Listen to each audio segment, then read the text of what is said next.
മഴയും അതൊന്നും നോക്കാറില്ല, അല്ലെങ്കിൽ ഇതൊക്കെ നനഞ്ഞു കുറഞ്ഞിരിക്കുന്ന മണിക്കൂറുകളോളം ഇങ്ങനെയൊന്ന് ജോലി ചെയ്യുമ്പോൾ നമ്മുടെ ഈ അയൽവാസികളായിട്ടുള്ള ആൾക്കാർ അവർ പറയും, നാളെ പനി പിടിക്കും കേട്ടോ, അല്ലെങ്കിൽ നാളെ അല്ലെങ്കിൽ മറ്റന്നാ. അപ്പം നാളെ ഒരു കുഴപ്പമില്ലാതെ നിൽക്കുമ്പോൾ പറയും ഇന്ന് പിടിക്കണമെന്നില്ല, അതിന്റെ പിറ്റന്നായിരിക്കും.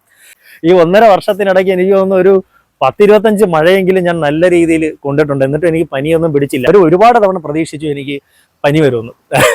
പക്ഷെ ഇതുവരെയും പനിയൊന്നും വന്നില്ല. താല്പര്യമുള്ള ആളുകളുണ്ടെന്നുണ്ടെങ്കിൽ ഇതുപോലെ മഴയത്തൊക്കെ വന്ന് നിന്ന് കുറേ നേരമൊക്കെ മഴയൊക്കെ നനയാനും ഇത്തിരി തണുപ്പുള്ള സ്ഥലങ്ങളിലൊക്കെ ധൈര്യമായിട്ട് പോകാനും ഒക്കെ, അല്ലെങ്കിൽ ഇച്ചിരി ഒരു പുഴയിലോ ആറിലോ ഒക്കെ പോയി പേടിയില്ലാതെ പനി വരും എന്ന പേടിയൊന്നും ഇല്ലാതെ മുങ്ങി കുളിക്കാനും ഒക്കെ നിങ്ങൾക്കും ആഗ്രഹം ഉണ്ടെന്നുണ്ടെങ്കിൽ ഒന്ന് പ്രകൃതിയുമായിട്ടൊന്ന് ഇണങ്ങാൻ ശ്രമിക്കുക. പരമാവധി 10 മണിക്ക് മുമ്പ് ഉറങ്ങുക. രാവിലെ 6 മണിക്ക് മുമ്പ് തന്നെ എഴുക്കുക.